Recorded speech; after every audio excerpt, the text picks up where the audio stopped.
I should have kept it cooler in here for you. No, I couldn't remember if Sarah said you run hot or you run cold, and I was like, Oh yeah, our office is insane. Everyone in our office is always freezing, and I'm always like, I have like a personal fan at my desk. I'm like trying to make me pass out.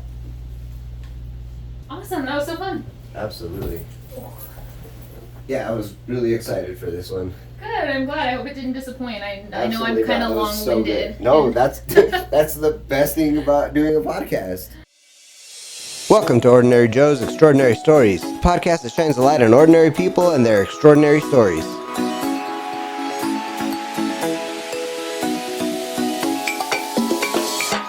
From small towns to big cities, we're sharing the real, raw, and inspiring moments that connect us all. Because every voice matters, every story counts. This is Ordinary Joe's Extraordinary Stories.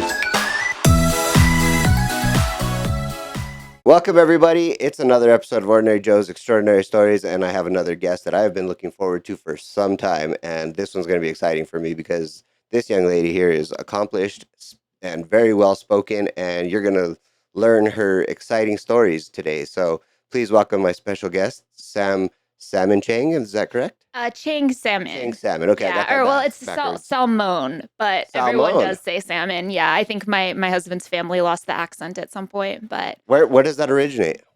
Mexico. Mexico. Yeah. He's Hispanic. He is. Yeah. Wow. Yeah, Would have he's never half. guessed. He's Okay.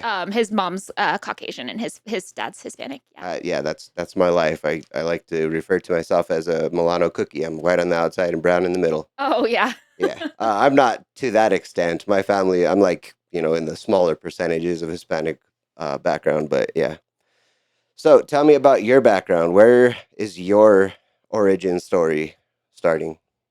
Okay. Goodness. Well, thank you for that introduction. I hope I can live up to it. For sure you can. My origin story. So I was born in Farmington, New Mexico. It's Really? yeah, up in the Four Corners Yeah. area. My mother is Caucasian. She's from Wyoming originally, and then Colorado. Cool. And then my father's from Taiwan. So we're Chinese by way of Taiwan, so Taiwanese. Wow, that's cool. Yeah. So that's my origin. Grew up in Farmington and then moved around a little bit before settling here in Albuquerque. Cool. So what was it like in Farmington? I have a little bit of past there. My dad growing up was a horse trainer, so we followed the downs. So anytime the season was up there in Farmington, we were there for a while. Oh, that's amazing. I would love to hear about that. My grandma was a jockey, or my great Shut grandma. up. That's so cool. Yeah, horse people. Yeah. But that must have been so interesting. Sorry. No. You're the host.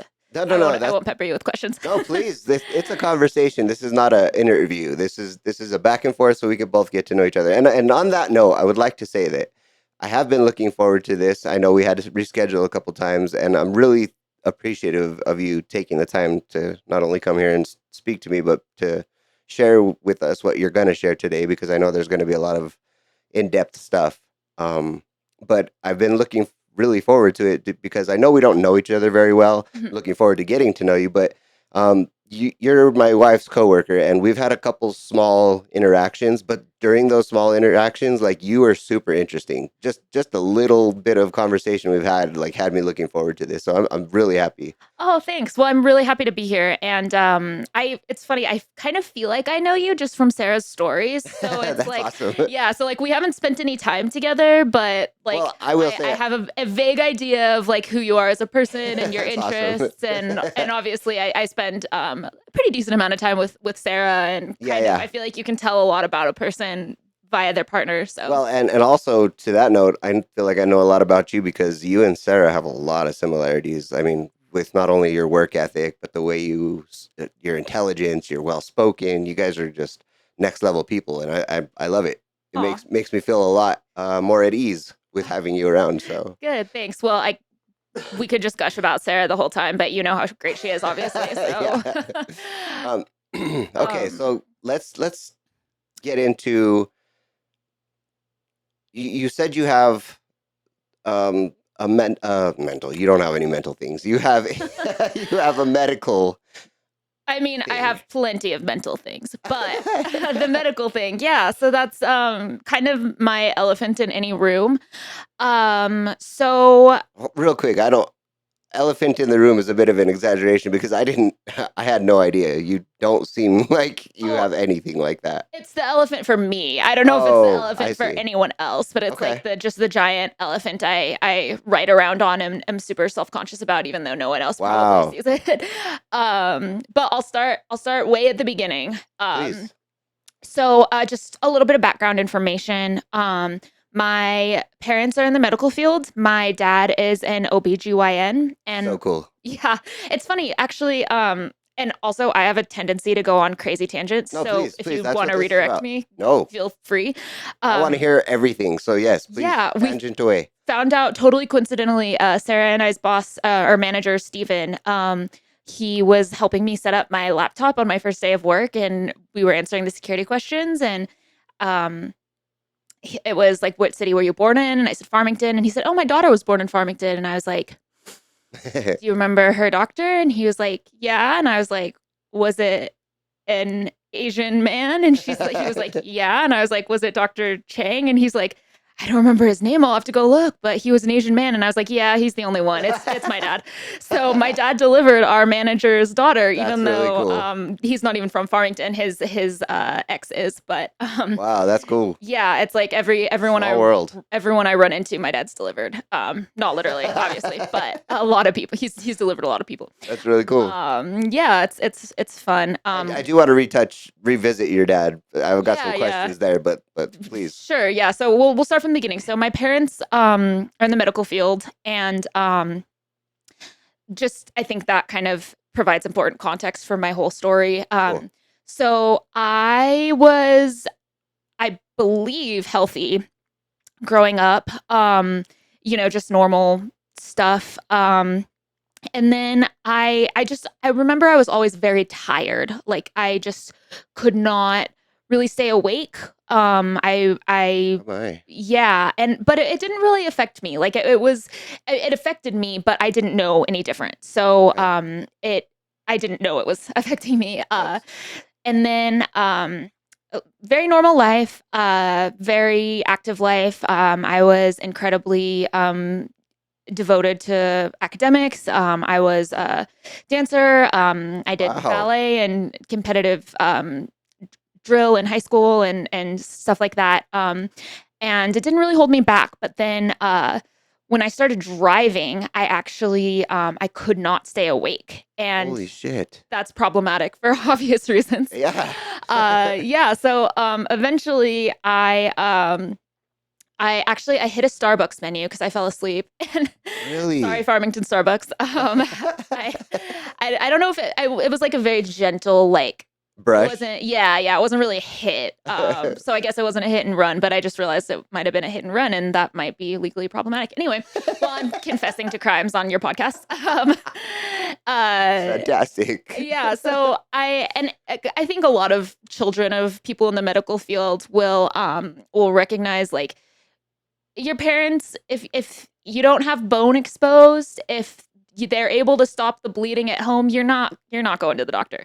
So Yeah, like certainly. yeah, like they're used to like people with like real emergencies, like Well, and they're beyond that, I bet having parents in the medical field are like, no, you're fine. yeah, It's cool. exactly. I'm a doctor. Don't worry about Yeah, this. yeah, you're fine. You can walk. So I finally just like it I'd been having issues with sleep for kind of as long as I could remember, but it wasn't ever really a big deal. And then when I got to driving, they finally were like, okay, like enough's enough. Like, let's get you in for a sleep study. Well, real quick, were you having issues falling asleep as well, or like on the other end of that spectrum, or was it just you couldn't stay awake? Oh no, I couldn't stay awake, and it's so funny because I recently we'll get to this, but I recently had like some major life changes that improved my health a lot, Oh, and great, love that. but I was telling Alex, my husband, man, it's so much less enjoyable to fly when you can't sleep on command. Like, this is the first time in my life I haven't been able to get on a plane, sit down, be asleep before takeoff, and then wake up at landing. And Hold on, as a I plane nerd, I'm offended by that. You're missing out on all the best parts of flying. I'm sorry. I know, and it's funny. I just listened to your episode with Pilot Jeff. That was Oh, awesome. certainly super fascinating, and Yeah, I'll be more interested in planes in the future. But that's awesome. for me, basically, growing up, like anytime I was still, I was asleep. My mom made a calendar one year, and it was like, just for our family, and like there were different feature pages on the month, and like half the months are just me asleep in public places. There's like me asleep at a baseball game, and Oh my so gosh. That's actually, if I had witnessed that, knowing what I know now, I would be terrified if of so much tired and sleeping because that's like a real, if I'm not mistaken, I mean, you probably know better than I do, but that's like a common symptom with cancer people, like people who have oh, cancer. I didn't know that. Um, well, I don't have cancer to my knowledge. Thank goodness. Actually, I can say pretty definitively I don't have cancer because I get like a lot of regular testing and stuff just for other things we'll get into. But Sure. okay, I'm still on like the first quarter of the first chapter. So Great. I'll stop going off on tangents. No, that's just what this is about. I love it. I cannot stay focused to save my life, but Welcome to my world. yeah. So where were we? Oh, so I got a sleep study done. Okay. And I did my sleep study, everything, waiting for the results. I have always been a huge lover of travel. I know we have that in common. Absolutely. I had convinced my parents to let me go with my grandmother to Taiwan for a month over the summer. So cool. Yeah. Oh, it's incredible. I highly recommend you and Sarah check it out at some point. We will, and we'll get into that too. Yeah. But please. So I went to the summer. I went with my grandmother. We were staying at her sister's house, and then like a couple days into my trip, I think, my mom called me, and my parents were kind of freaking out, and I think they wanted me to come home at first, but they found in my sleep study that I hadn't entered REM sleep like the whole night. Oh. Yeah. So Now, just to clarify, that's the deepest form of sleep or whatever. That's the deepest. Yeah. So that's like the rapid eye movement area. That's when, okay, I'm about to shame my family with my lack of science. My brothers are the STEMmy ones. I'm very, very proud of them. They are just like the coolest little guys. They're I say little guys, they're 23. They're in med school, but Wow. Jeez. Family of doctors. How many brothers do you have? Oh, I have twin brothers. They're 23. Holy shit. Yeah, and I spoke too soon. One of them's in med school, and he started like this week. I'm so proud. And then the other one is working on his MCAT. He so had cool. switched majors, so he's a little bit behind, but he will be going on that journey in the near future. So That's phenomenal. Could not be more proud of them. That's so cool. Yeah, super proud to be the stupid one. No. Let's not at all diminish you because you're quite the impressive person. I will say, but please, we'll get into that too. Yeah, feel free to compliment me as much. Just kidding. Oh, absolutely. Okay.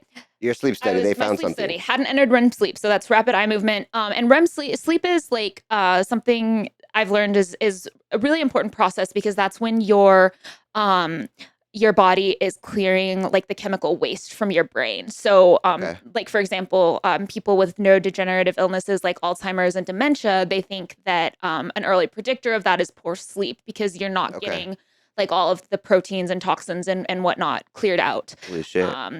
Yeah, so definitely everyone that listens, focus on your sleep health. Yeah. But so I wasn't entering REM sleep, and then I went to the neurologist, and they were like, "We don't know how she's functioning. Like, we don't know how she's going to school. Like, this is insane." So they did to the impressiveness of you. Thanks. Actually, I would say more to the impressiveness of my mother. She was just a great manager, but awesome. Like I'm pretty significantly ADHD and had no idea until I moved out of her house. Really? Because she managed me so well. So wow. Yeah, my brother too. But awesome.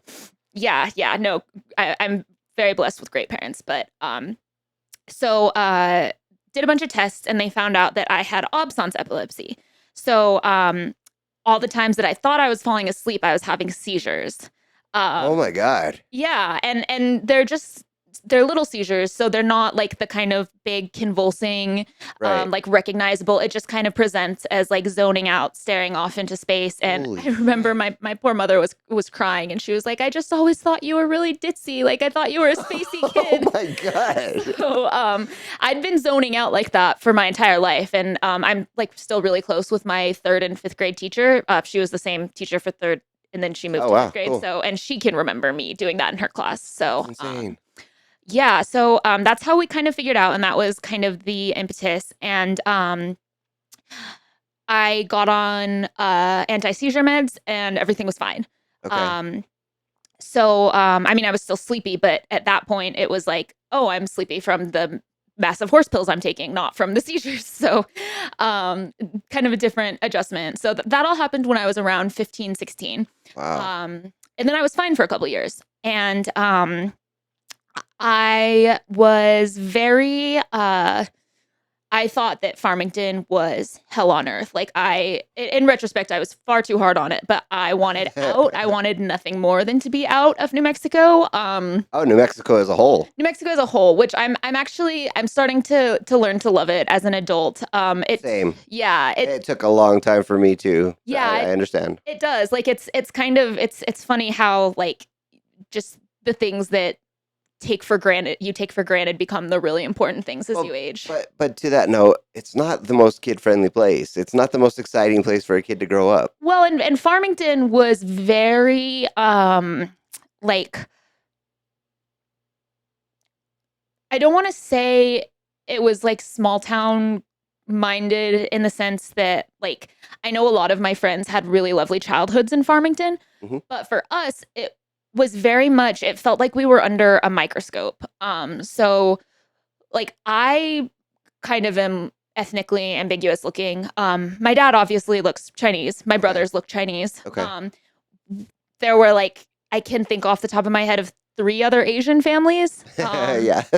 One Chinese Vietnamese, one Vietnamese, one Filipino off Yep. the top of my head. And so we were not me in particular, but as a family, we were very recognizable. The other thing was my dad was, small town OBGYN, delivered half the people in town. He Sure. was, you know, all of my teachers, gynecologists. It was really Wow. wild to go to class and have them be like, "Oh, I just saw your dad." And like, cool. Love that for you. I remember the first time that happened. I was in sixth grade, but That's insane. yeah. And then what got really when it was crazy was like when I was in high school and like people I didn't know, like because I was kind of oblivious, and then like girls I didn't know that I didn't know were experiencing like teen pregnancies would be like, "Oh, I just saw your dad. He's Oh my wow. doctor." So that was kind of jarring because I was so sheltered and kind of such a goody two shoes and so innocent. Like I Yeah. was living such a different life, and that was kind of That is yeah. crazy. But Is so there real quick? I know we're all going off in this tangent, no, but you're taking me with you, and I love it. Is there any kind of discomfort in that where people are talking to you and you're like, "That's I don't tell me, dude. Like I don't want to know." um no, but I think that's because I'm a person like you asked when I sat down very very thoughtfully like if there's anything I don't want to talk about. I really lack like any tendency or appreciation of privacy. I'm like I will absolutely overshare. I love it when other people overshare. It's something I've Absolutely, same. really hard to work on as an adult. Yeah, that's probably what makes you a great host. But Thank you, appreciate that. so it wasn't ever really uncomfortable for me. I know it was uncomfortable for my brothers more so, and that might also just because they're male. Okay, yeah, I can see that, Yeah. and maybe that's why I asked that. That might be an ignorant question, and I apologize for it, but No, no, not at all. it, And I mean, I think that like you think of the gyno, and that's like yeah, very scary, but that's like a small portion of his job. I mean, I asked him when I got old enough to kind of understand like why did you pick this as your specialty? Because at that point I was thinking like, oh, that's kind of weird. Like what did he choose that for? And I have thoughts on that, and I'd like to share, but please yeah. continue. Well, and he told me I was doing my residency and I was doing choosing between things, and in all other areas of medicine you're giving people bad news. And in Oh, obstetrics, you're giving people the greatest gift of their lives or the happiest moment of their lives. You're getting to instead of telling them, telling someone like you have cancer or you need to, be on this medication But or I'm not. I'm whatever. sure he's not impervious to the bad news. I'm sure he discovers some shit that he's Oh, got to break to people. That's horrible. absolutely. And he says when it's bad, it's really, really bad. Right. I know he's had some really just heartbreaking I bet. cases, but for the most part, he gets to go to work every day and like experience and be a part of the happiest moment of many people's Okay, lives. that's really cool. Yeah. That's really admirable. And my dad's not an emotional guy. He's not very touchy feely. So that really meant a lot to me and resonated because like my dad is like he's very Spock. In fact, one year, and this is really when they should have taken it as a sign to get divorced. My parents got divorced when I was like 15, 16. Oh, I'm sorry to hear that. Oh, no, it's okay. It was great for I think it was great for our family. Okay. I think my relationship with both of them has improved. I think they're Oh, both that's great. happier people. Yeah. But one year I remember they dressed up as Spock and Princess Leia for Halloween. And it's like, if that's not a disconnect, like there's really no way it can be any more obvious. But anyway, I digress. Those are like the nerdiest like Yeah. enemies ever. Yeah.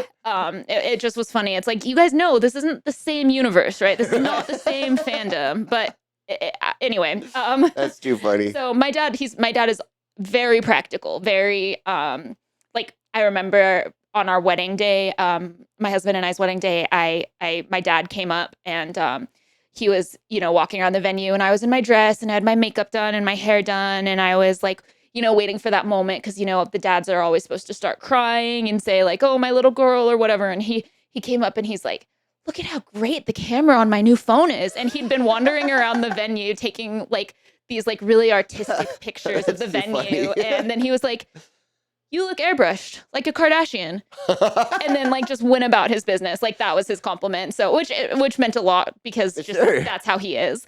But anyway, so the fact that he wanted to be a part of other people's joy in that way, and it really meant a lot to me because I had never really that's not a side of him I see often. That's So, awesome. anyway, Dad, if you're listening to this, I don't know why you would be, but love you and sorry for embarrassing you. Oh, I hope he's listening. I want to get him on here. I mean, he's had an interesting life. I know. I can bet. Yeah, but okay. Back to we were talking about Farmington. How I wanted to get away from Farmington. Oh yeah. You're under the microscope. Yeah, it was very under the microscope. Like my mom knew about my first kiss before I had a chance to tell her. Like Wow. my brother had a prep period senior year, and he would like go to Chick-fil-A or something, and people would like call my mom and be like, "Alex stitching." So it felt very suffocating. So Absolutely. I really wanted out. I kind of planned my entire life around that as soon as I was able to do that. So like I was really focused on going to school as far away as I could get.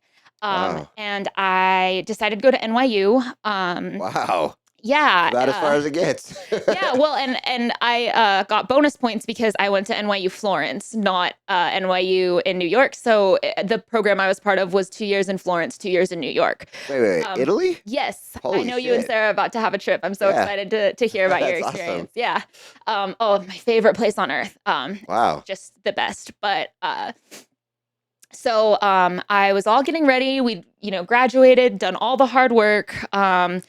Really just obsessive student, really focused. And my friends and I went on a little road trip. It was kind of our first like big girl trip without our parents. And we drove to Arizona and went to a Panic at the Disco concert. It was Panic in the Disco and Weezer. Yeah, it was great. Oh, that's concert. awesome. I love Weezer. Phenomenal. They were fantastic. But on the way back from, and this was like 2 or 3 weeks before I was leaving for Italy.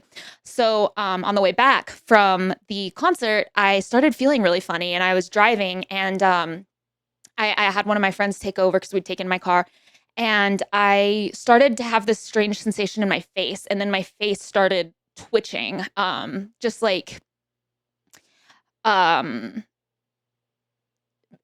it kind of like a bunny. My brothers, like when they want to make fun of me, they'll like do like a bunny nose. I don't want to do it now because sometimes if I do it on purpose, then I won't be able to stop. Like my don't do muscles it. won't once they're engaged. So but and then I was feeling stranger and stranger, and I started to convulse. I had a big seizure. Oh So God. that's the type, like, where you're, flopping around, what people think of when they think of a seizure.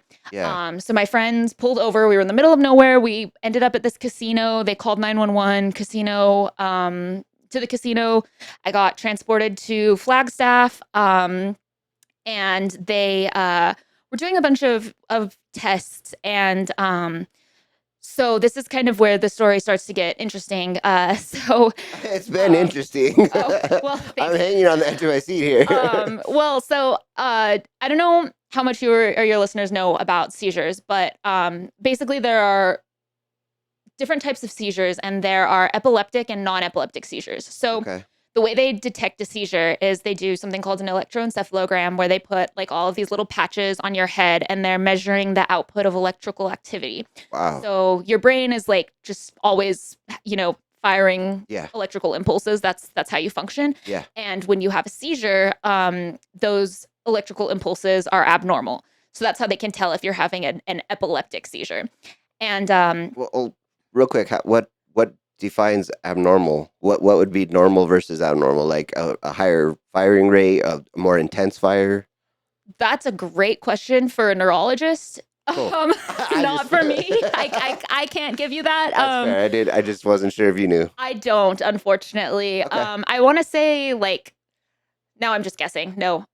So okay, we'll guess a little bit. I just because I'm remembering my like senior year of school, I took of college, I took my cognitive psychology class, and it was my favorite class ever. And we talked a lot about electroencephalograms. But Wow. there's like a they're I think they're measuring like a pattern of your brain firing, and then when they have you do certain tasks, it's associated with certain patterns, and like you have your own baseline, right? So for example, one of the things they do to induce a seizure, something that everyone knows, is like the blinking lights. Yeah. So they'll measure your brain activity, get kind of what your normal is, and then they'll blink a bunch of strobe lights at you and see if it changes, if they Shit. induce a seizure. Yeah. That's crazy. Yeah, it's not super fun. It doesn't sound like it. No, not great. But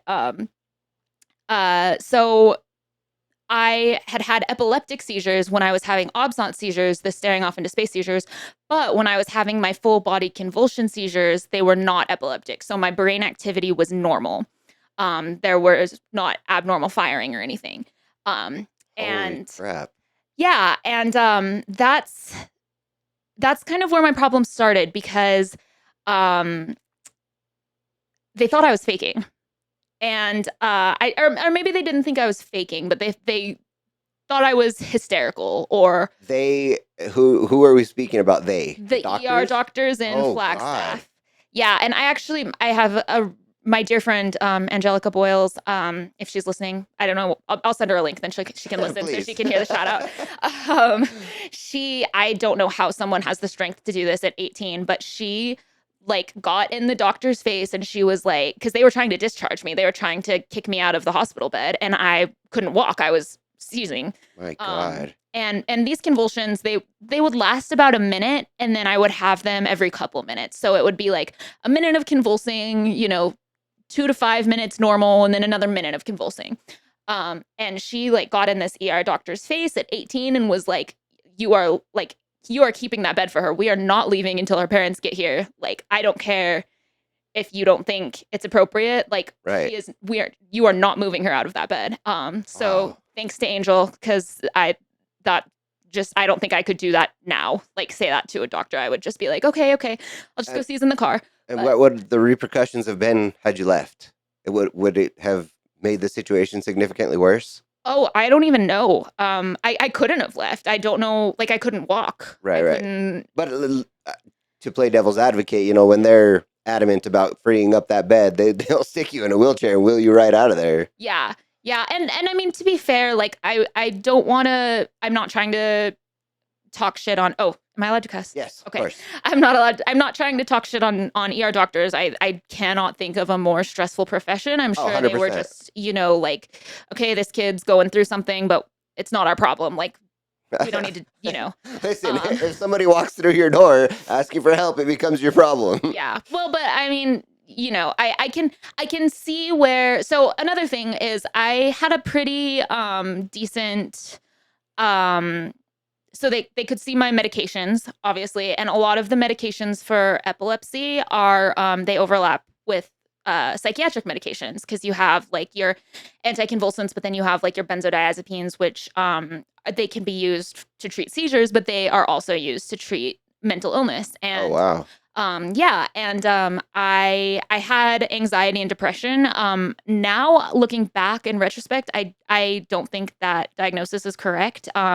I've actually been seeing a psychiatrist and a therapist for several years now, and being treated for obsessive compulsive disorder. And I think that it was obsessive compulsive disorder, but just kind of we didn't know how to categorize it at that point. But anyway, That's incredible. yeah. So, well, I don't know. I don't know about that, but I think the impression is if you have a normal EEG, you're probably drug seeking because what they do to get your convulsions to stop is they give you Ativan, which is like uh not Valium,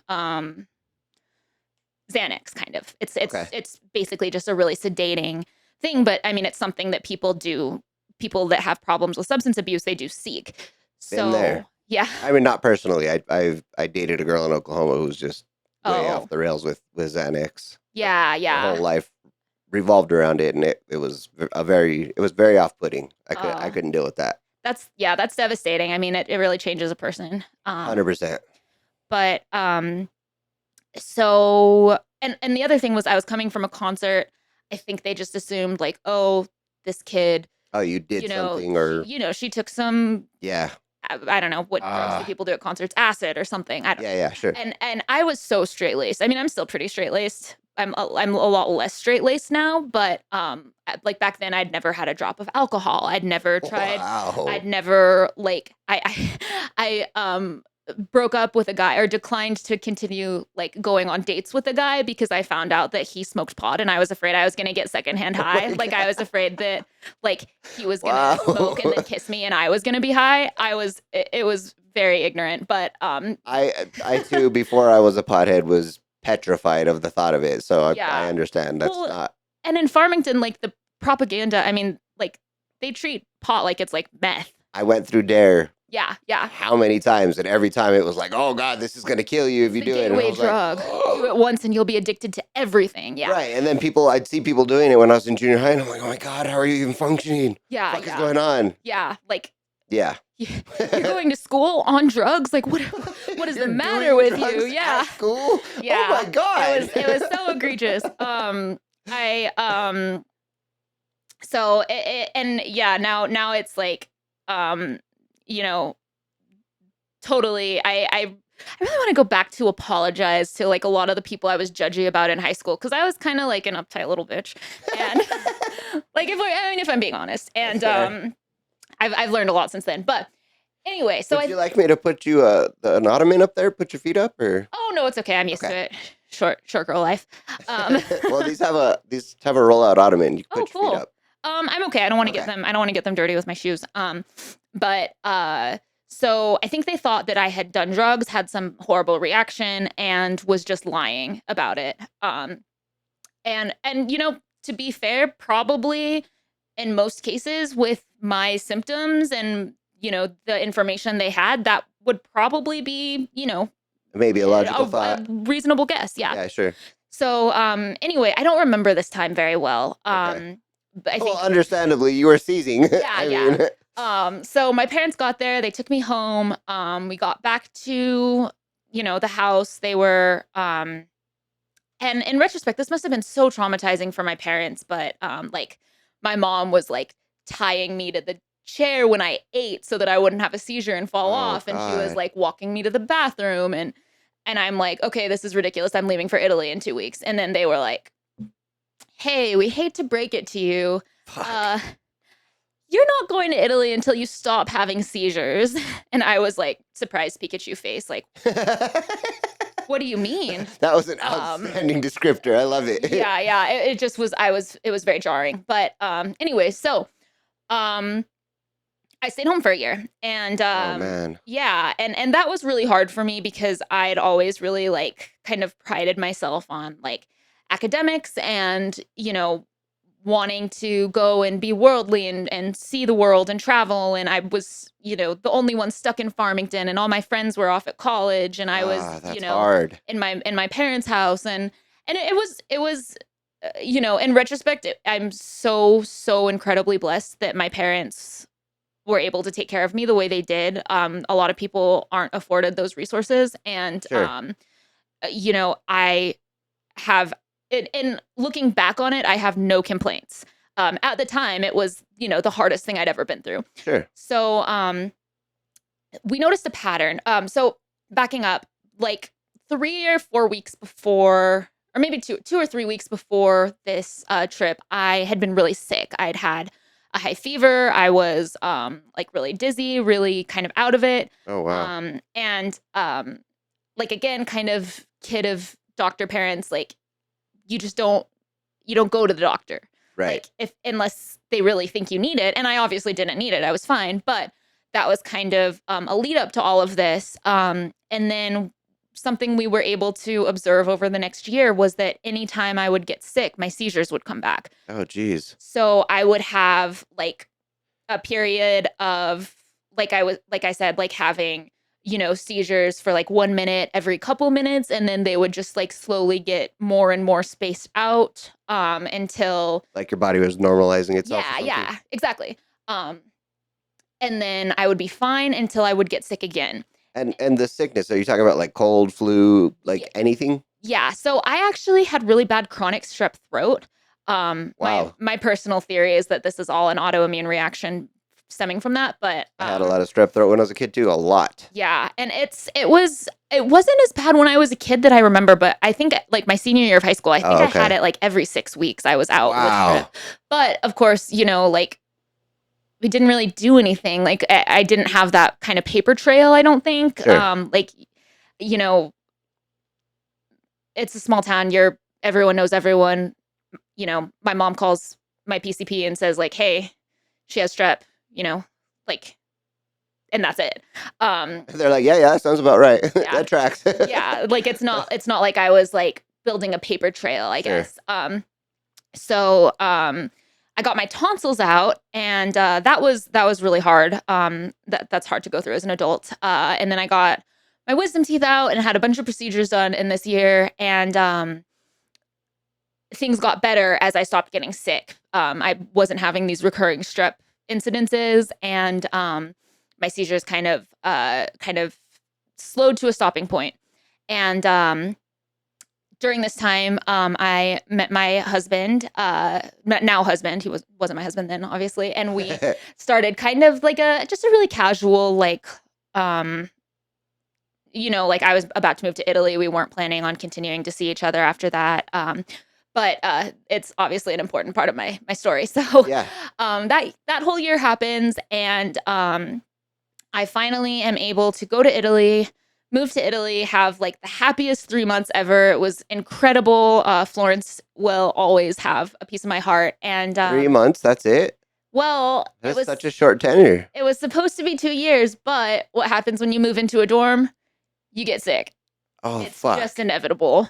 So I got sick and I started having seizures, Ah, and the school made me go home, which again, I was so full of like self-righteous fury because I'd gone very out of my way to make sure that I didn't check any of the boxes that allowed them to contact my parents about my health. Like I'd gone out of my way to make sure they couldn't contact my parents about my health. oh my And then they did gosh. anyway. And I was like, I'm gonna sue. This is insane. Like I was so it's ridiculous. And in retrospect, I did not realize how serious things were for a really long time.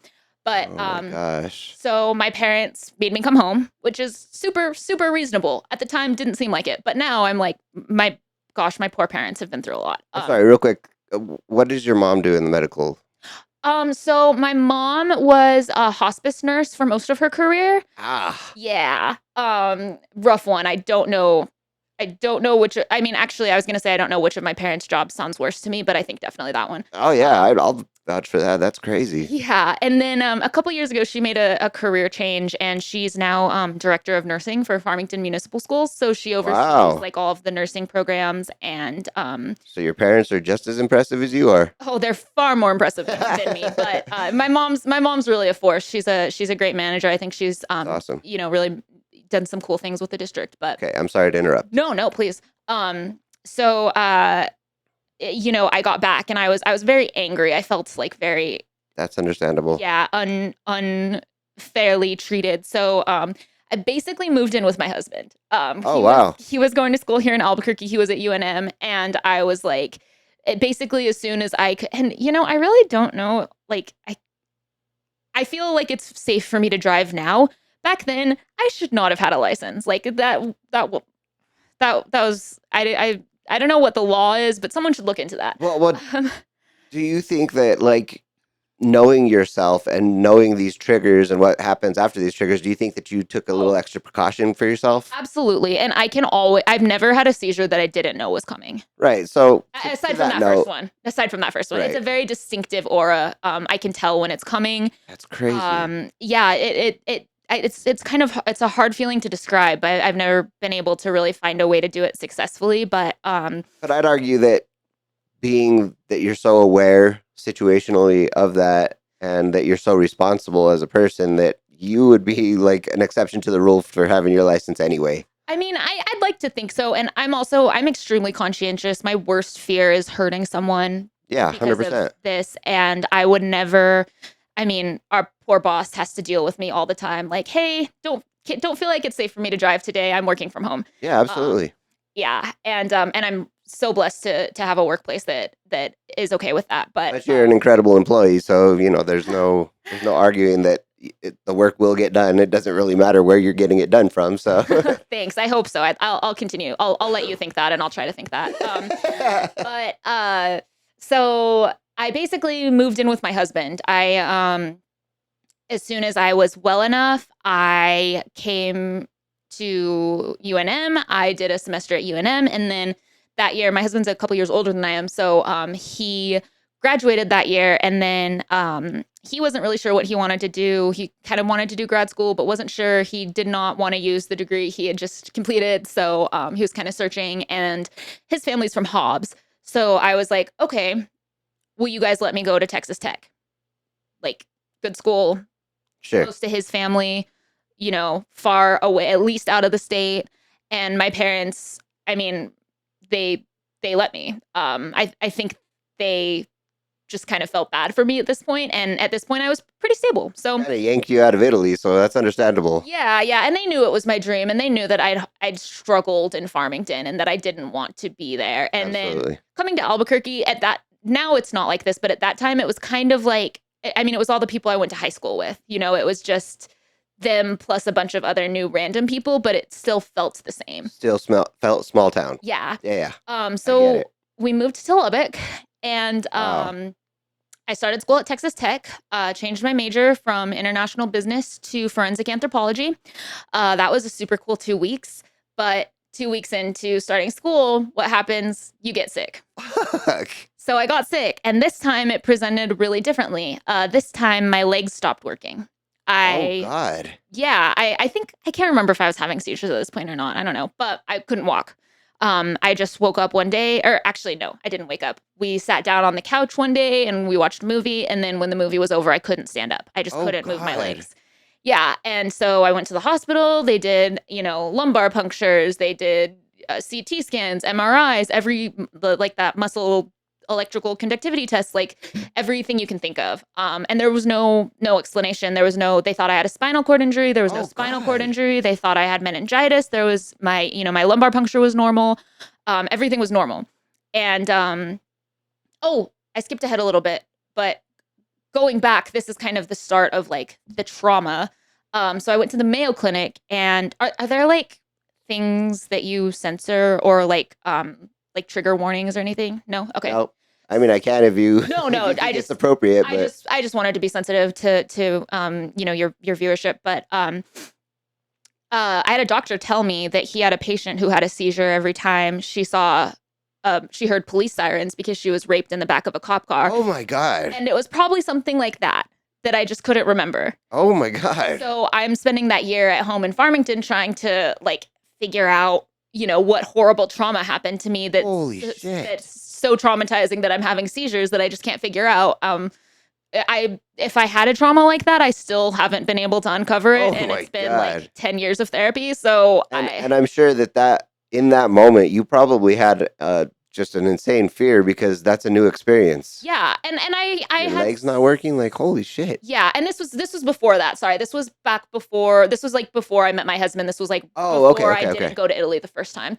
I see. So I went to the Mayo Clinic and they Yeah, said yeah. that, and That's just it crazy. was very like, you have anxiety, you should try yoga, you should stop drinking caffeine. This is all in your head. Like your tests are normal. That Like you're a sucks. psych case. So I just got bounced between psych and neurology, and then back to psych, and then back to neurology, and then kind of you finally just give up. But then your legs stop working. Um, I'm at the hospital in Texas, and just having horrible experience after horrible experience with neurologists who think that I'm either drug seeking or hysterical. Oh, that's And terrible. yeah, and I would say that's the great trauma of my life. Like I didn't have a trauma that caused all of this, but going through all of this with the medical establishment was incredibly traumatizing to not be believed in, to not be able to get help. Right. You feel unseen and unvalidated because Well, nobody's listening to you. and also that it's all your fault. Like this wouldn't happen It's if I beyond had your better coping control. mechanisms. This wouldn't happen Oh if I were God. stronger. This wouldn't happen if I were mentally tougher. That is like an abuser telling the abusee that it's their fault. I mean, that's really what it felt like. And that's something I still work on a lot in therapy to unlearn Oh today. my gosh. So that was the hard part. And things kind of continued like that on and off. I graduated from my wheelchair to a walker to a cane, did some equestrian therapy. That was incredible. Oh wow. Yeah, I'm a big horse girl, but Yeah. Love it. uh, so, and then kind of just things got better and worse and better and worse and better and worse until about a year ago, actually. I started taking semaglutide, GLP-1, so Ozempic. And my dad actually sent me an article and was like, maybe you should try this, because there were a lot of anecdotal cases of people. So at this point, I was really struggling with my cognition. My brain fog was terrible. I couldn't hold long conversations. I couldn't Wow. concentrate. I finally finished up school, and I decided not to continue because I didn't think I could handle any more school because I was just so slow. My brain was just not working. And Fucking wild. and that was honestly the worst part. Like worse than being in the wheelchair, worse than having seizures, is to just like to have your brain just stop, and to have something to say and just not be able to put it into words. I understand. It's Like when, to a lesser and much less important degree, when I became a weed head, the first few times that I smoked, I lived that the next day, and I was like, this is the most horrible feeling ever. I don't ever want to smoke again. And I oh don't know yeah. what drove me to like get back into it and try it again, but that brain fog was like no joke. Like I couldn't focus on anything, and I was just like living in I felt like a zombie. That's Yeah. exactly what I felt like. And I was like, this is fucking horrible. I hate it. Oh, that's such a horrible experience. I'm sorry you Yeah. went through that. Yeah. But Yours is much worse. no. We don't need to compare. It's a lot of people go through a lot of stuff. That's fair. But and it was really bad. Like I just didn't feel like myself, and I started this GLP-1 injection. And I don't know if you know, but just like a really quick recap, because I looked this up beforehand because I didn't want to embarrass my medical family. But It's so funny. so the GLP-1s work. It mimics a hormone that your system kind of naturally makes, and Okay. in kind of mimicking this hormone, it's used to stabilize your blood sugar. So it's good for people with diabetes or other kind of metabolic issues that way. But you have the receptors for that not only in your gut but all over your body and your brain, everywhere. Wow. So yeah, so they don't really know how or why, I don't think, but it's really inflammation reducing. Wow. So I started this GLP-1 and I took my first shot, and within hours I was freaking out. I was calling my PCP, my psychiatrist. I was like, I'm having a manic episode. Something is wrong. I'm having some sort of drug interaction. Like my thoughts are so fast. It's not like something's happening. And it was just my thoughts, like my You're cognitive speed returning to normal. holy shit. It was insane. It was like overnight. It was like a switch flipped. It was really remarkable. I used to suffer from like really horrible headaches. I think I had a headache most of the time, and the Oh headache God. stopped. Yeah. And then those were just normal headaches. Every once in a while I'd have, a bad migraine, and the Yeah. migraine stopped. Holy shit. And the fatigue stopped. At this point, and this was like right around when Sarah started at Prestige. So I don't think she really knew me before this, but at the point I was at before this, I was up and about for like 4 or 5 hours a day, and then I had to go to bed. That was all I could handle. Holy cow. And then all of a sudden I'm able to stay awake all day, and just So it was life changing, and it's been the best year of my life. I mean, really, like wow. it is. I think every day that I wake up and feel normal, it's like a magical feeling. It's just like I'm so glad to hear that. That's amazing. yeah. But so the way I'm taking it is that like you were living with the situation the way it was for so long that was your normal. Yeah, absolutely. So when your body actually regulated and got back to where it should have been the whole time, it was like this whole new experience, and you thought something was wrong. Yeah, so I thought I was having like a manic episode or like Crazy. a drug interaction. So I've been on methylphenidate, which is like the Ritalin, for a long time to help with my energy, just because I'm so fatigued. And I thought that like I was like, okay, well, in my non-medical brain logic, this isn't how it works. But I was like, okay, so since my digestion slowed down, it's trapped all the methylphenidate in my system, and now I'm going crazy. I'm like on cocaine or something, like just crazy stimulants. So I was just freaking out, but it was just going back to normal. And actually, I think better than normal. I've never had this level of energy, like even when I That's was amazing. growing up. Yeah, it's amazing, and I'm still pretty low energy. Like I have a good nap, but Hey, I think that naps are very important. I have one myself. yeah. But just the last year it's funny because we have a really good group of friends that we hang out with a lot, and that have kind of seen me at various stages through all of this, but have never really known me as like normal, like didn't know me before all of this started. And one of my friends, just because I also imbibe in the edibles, and when I do, I'm like just a very, very happy stoner. So Love it. just like all this year, my friend keeps asking. I have one friend that keeps asking, "Are you stoned?" And I'm like, "No, I'm just happy. I'm just normal, dude. It's just nice. Like I'm sitting here, and we've been traveling, and we're on this group trip, and I don't feel like shit. I'm not trying to plan for my next nap. I'm not trying to plan for how to get home when you guys want to keep going out, and I want to go home because I can't handle it anymore, and I don't want to, make my husband leave early." So fucking sad. But also it's very happy because it's like, Well, I mean, the result now is happy, but the fact that you like lived that way and that was your normal, that's fucking sad. yeah, I guess so. Not knowing. I mean, obviously that's not what makes it sad, but that the rest of us were living a different normal than you. That makes it fucking sad. Thanks. I think I spent so long thinking that it was just my fault, that it was just something I was doing, and that it was horrible. because I wasn't mentally strong enough, or because I wasn't, resilient enough or tough enough. It's hard to view myself with any degree of sympathy because I believed that for so long, but sitting here with you thinking about it, like if we were talking about someone else, I would think like, oh, that's sad, devastating. yeah. Yeah.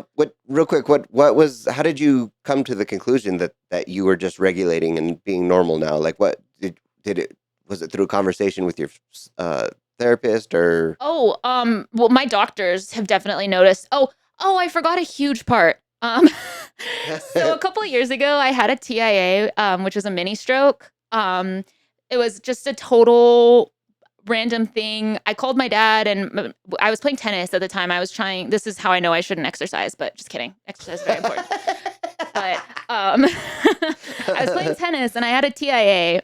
So like the left side of my body stopped working, was drooping, had a horrible, horrible headache. And we FaceTimed my dad and he's like, oh, go home, take a nap. Like it's just your neurological stuff. Because Oh my who gosh. has a stroke at 26, right?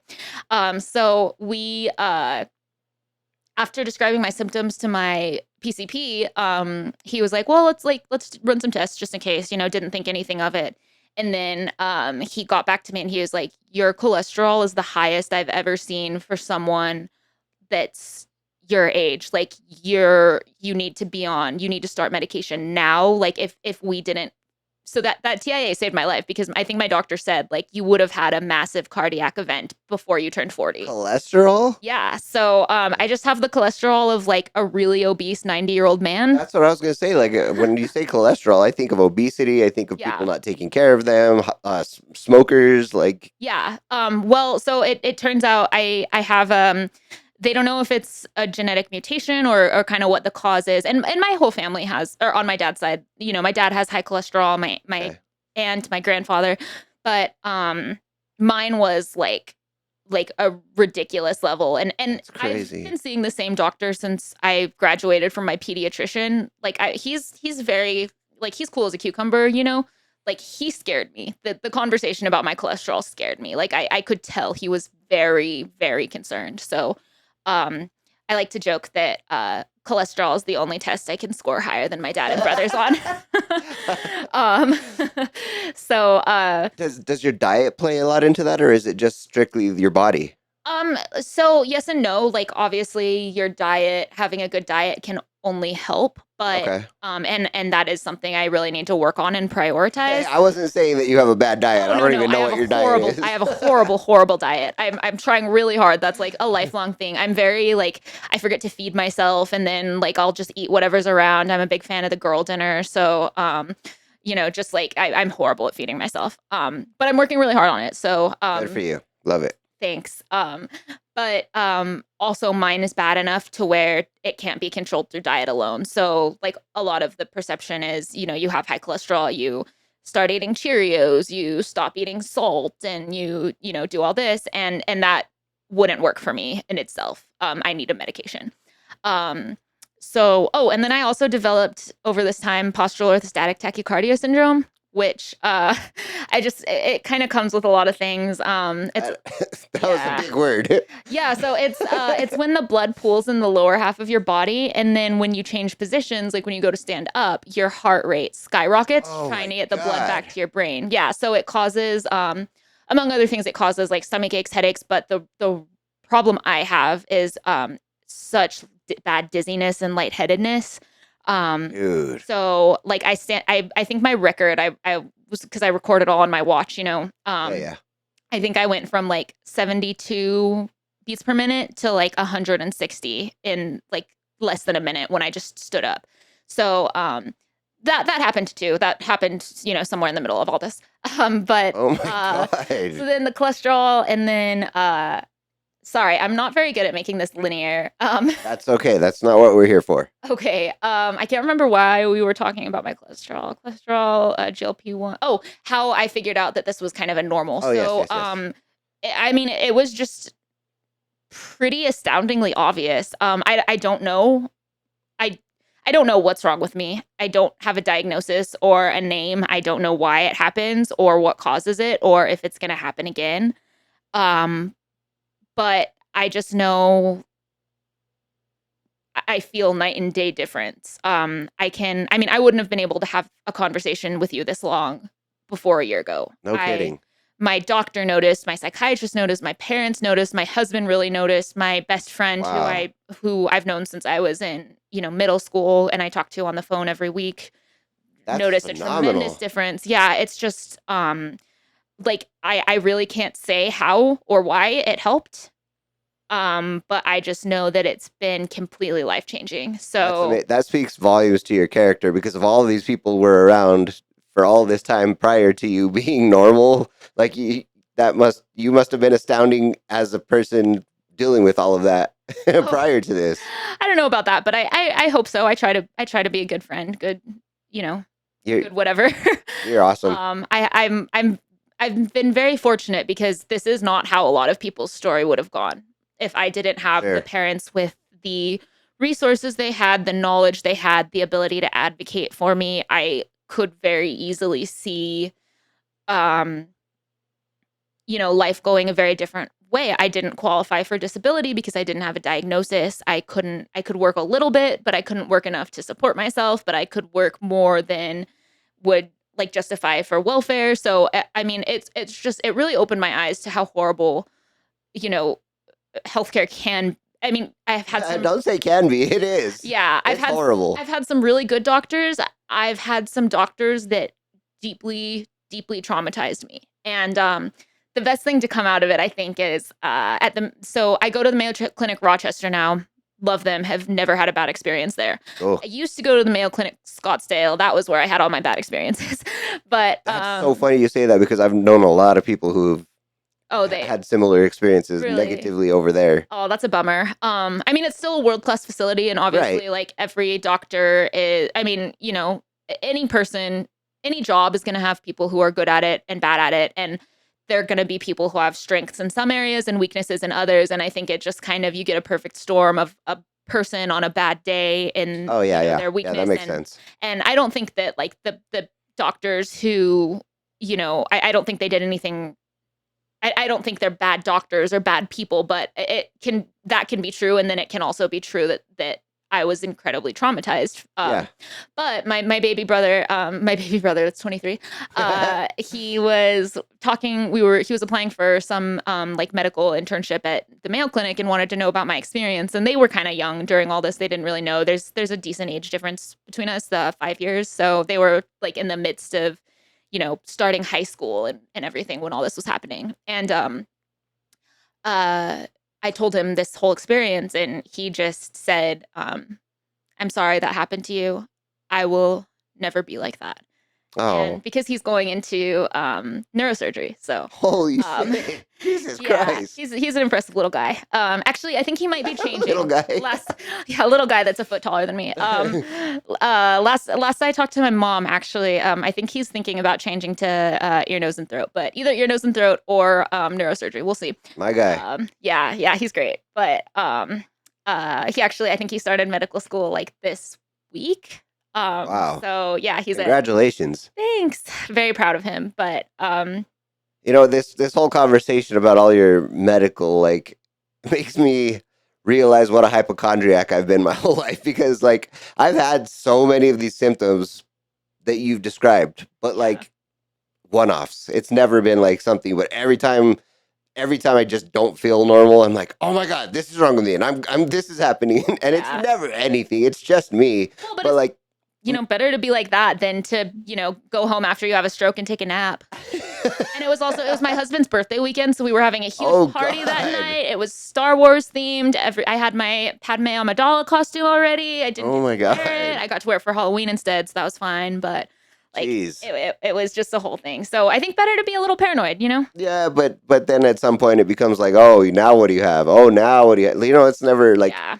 I've always had low blood pressure my whole life. Oh, so Not dangerously low, I would say, but just like on the bottom end of low. yeah. Um, and I had spells of dizziness and fainting a few times, and it all kind of just regulated itself and went away. I've never actually gone to the doctor or even tried to get a diagnosis or anything like that because I'm like, Oh, nah, it'll be fine. you've just stressed. You've just Yeah, tortured that's yourself. that's pretty much it. That's all that happened, and I think stressing myself out helped. Yeah. Yeah. Oddly Well, enough, it's character building, right? To but just suffer in silence about your medical issues and not sure. bother anyone.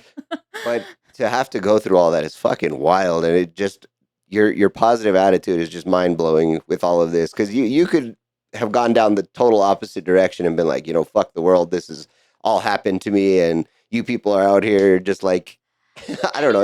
You could have gone completely polar opposite, but you're like this sweet, super positive, high energy, just happy person, and just Thanks. so organized and very impressive again. You're the first person to ever call me organized, but I have seen the shit that you do with these like oh, with the Christmas party and stuff. Like okay, a little very bit for impressive. that. But I mean, I have days where I'm like that. I do, and I think that you know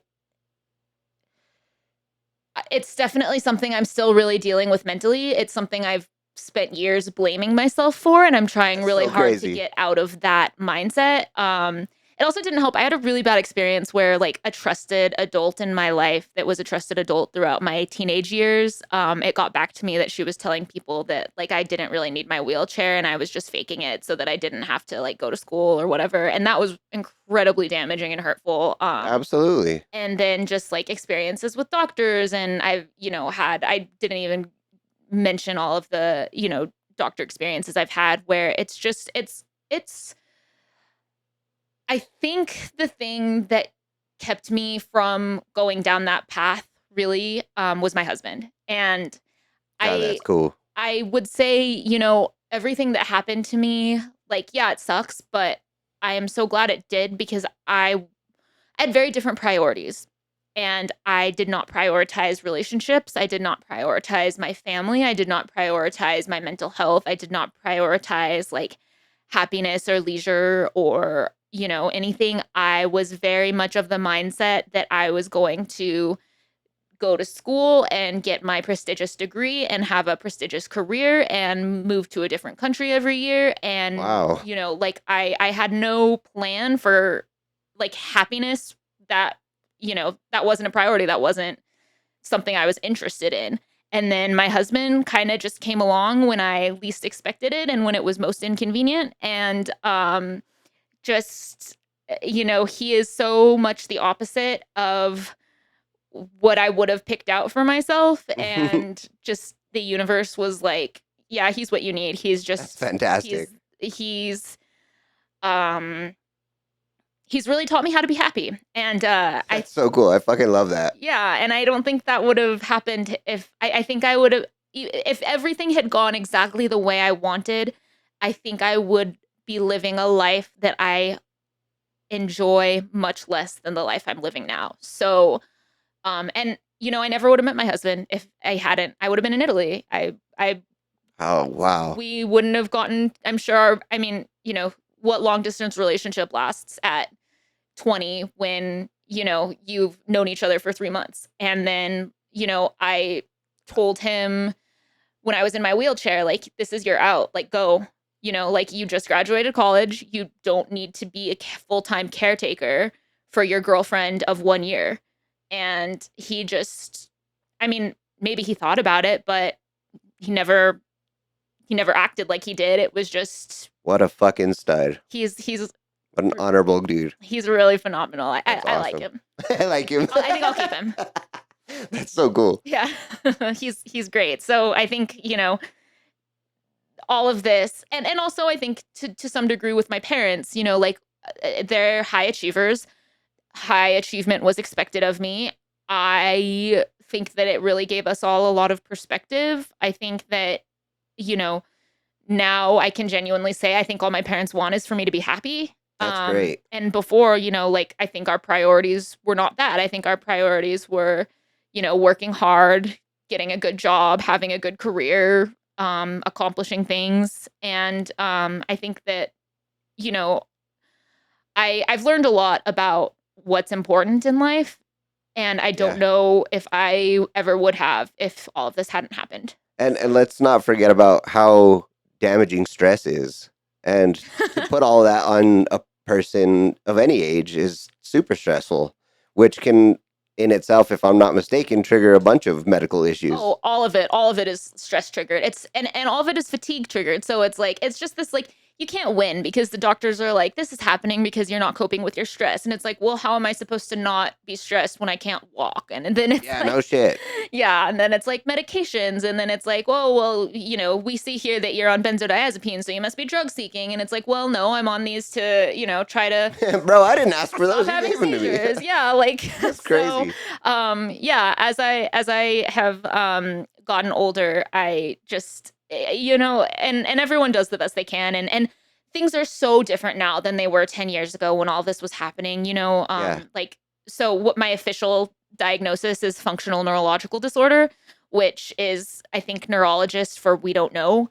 But That's awful. yeah, but it's getting more common and it's getting better understood. Back when I was first diagnosed, it was called a conversion disorder, and the theory was that your body converted your psychiatric symptoms to physical symptoms because like you just couldn't handle it. And you're not really seeing as much of that anymore. And every time I go to a new doctor, it seems like it's a little bit better in terms of like they're a little less dismissive, they're a little more open to what I have to say. Maybe part of that's just because I'm aging, but I really think that it's important to talk about this, and that's why I was excited to come on here and trauma dump because like Please, yeah. if anyone else is going through this, or if there's someone that's going to be a doctor one day listening, or it's just Yeah, you covered a lot and a lot of different perspectives too, which is great, and brought awareness to this, and I'm grateful for that. Yeah, thanks. I've been thinking about starting like my own like thing for it. I don't know if it would be a podcast or like some sort.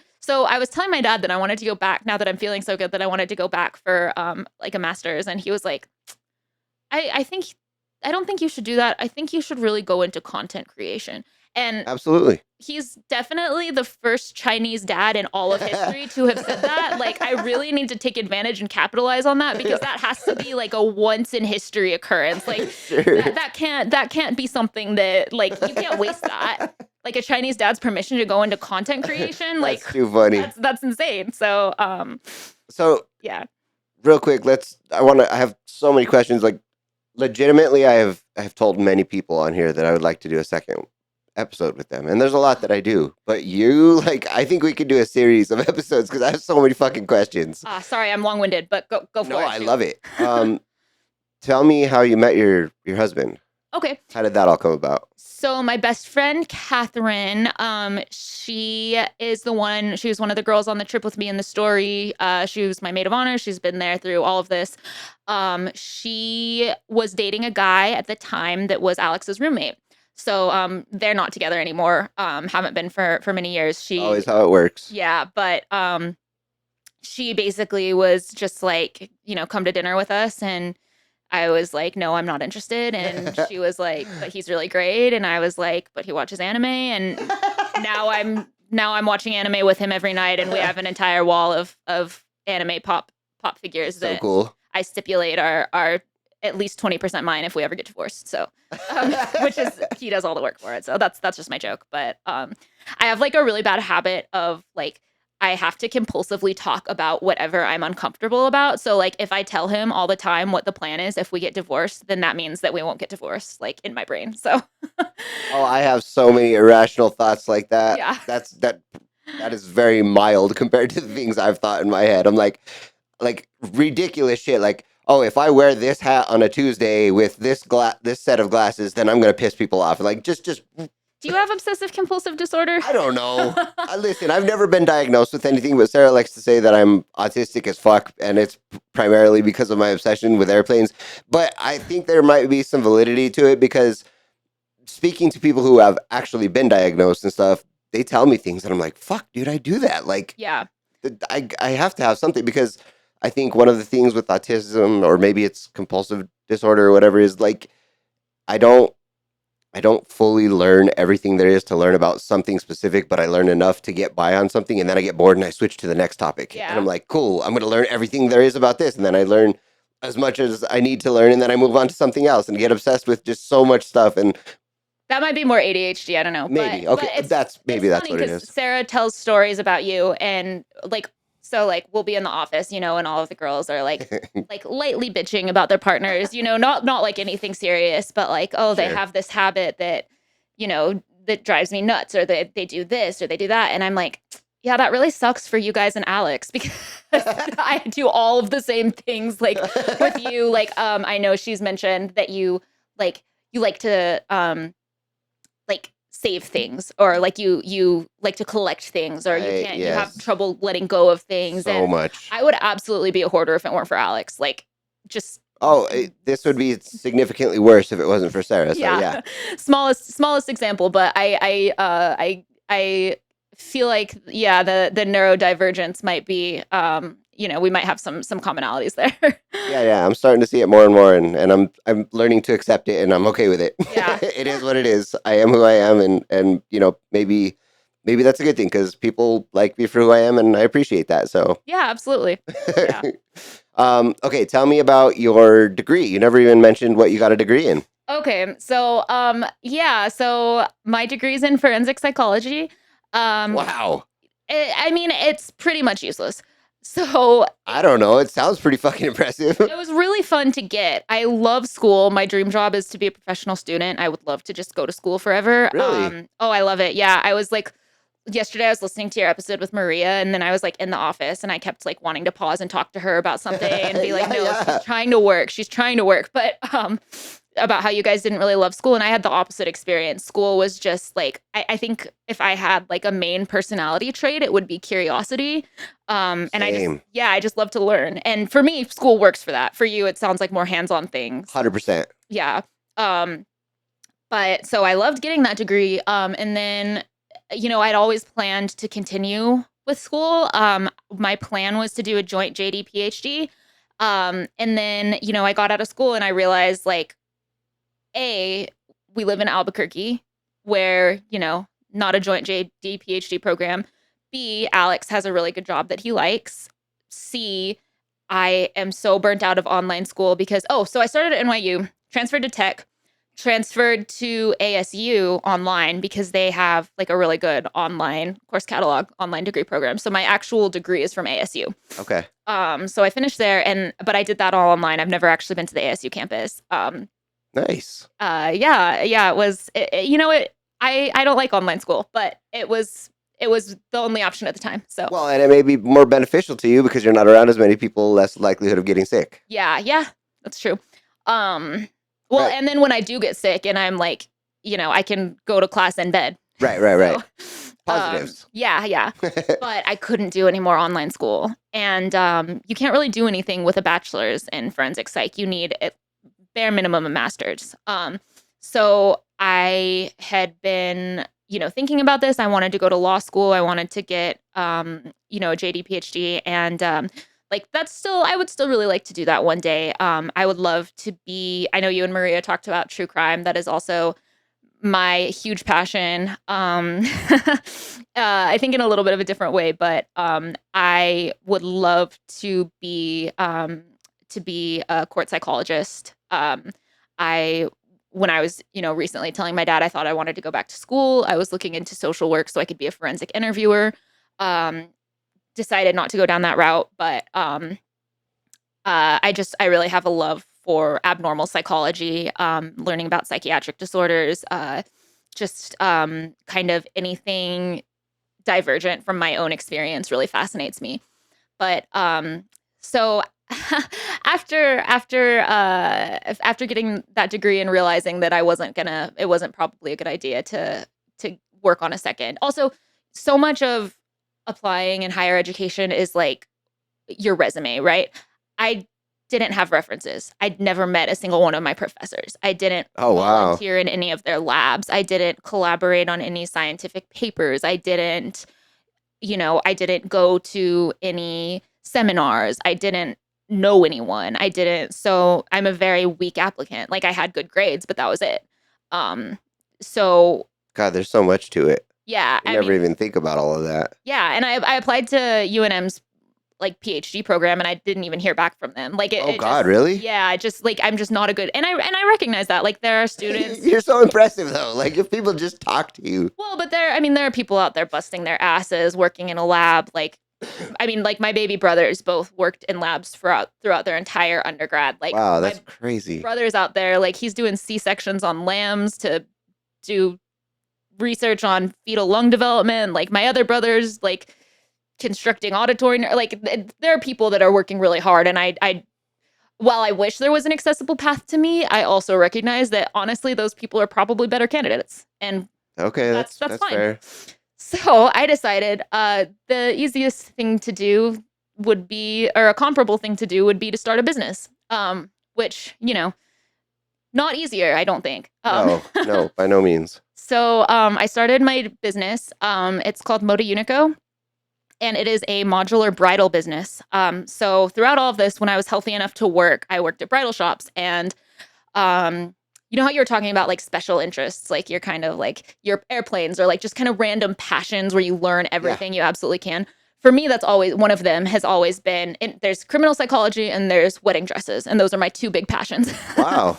And so I worked in bridal shops when I was healthy enough, and I just really fell in love with it, and I was good at it. I've never felt good at anything before. Like I've never felt like, like I can get by. Okay, I can get good grades. Okay, I can do, okay at this. I've never felt like I'm I'm really good at this. And I was a That's so damn good interesting. bridal stylist. Like I Wow. was good.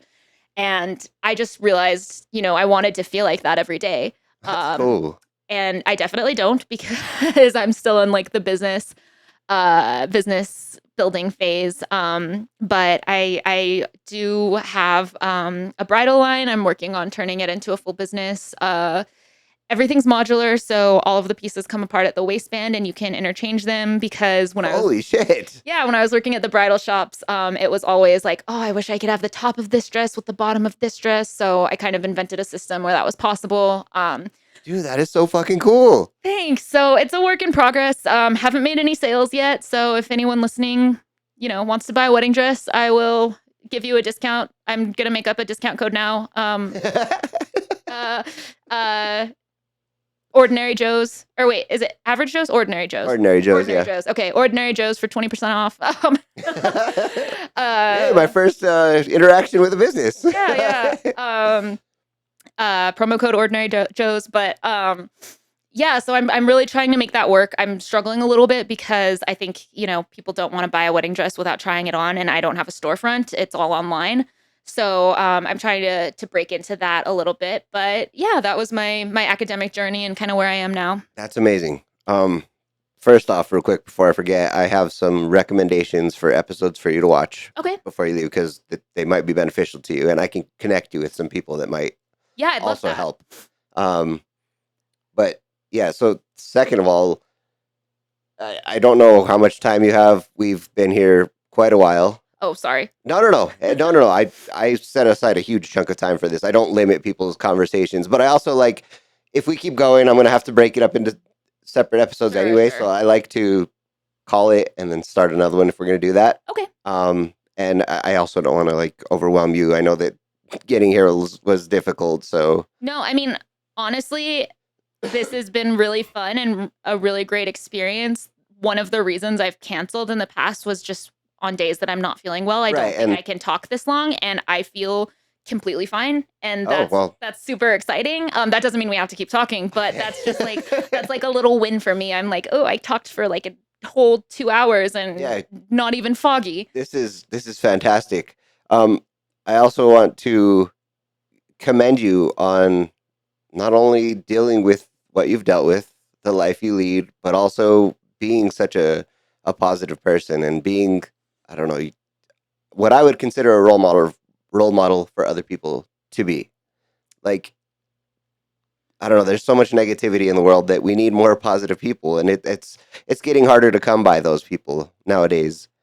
And just seeing it in you after dealing with everything that you've dealt with in your life, and again, knowing that you could have given up or gone the complete polar opposite and just been a grumpy old, hermit up in the hills. I definitely am some days.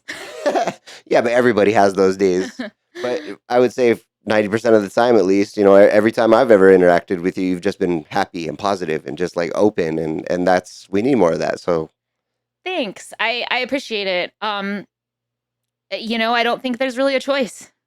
that's great. You do what you can with what you're given and the tools that you have, and There is a choice, and you've chosen correctly. thank you.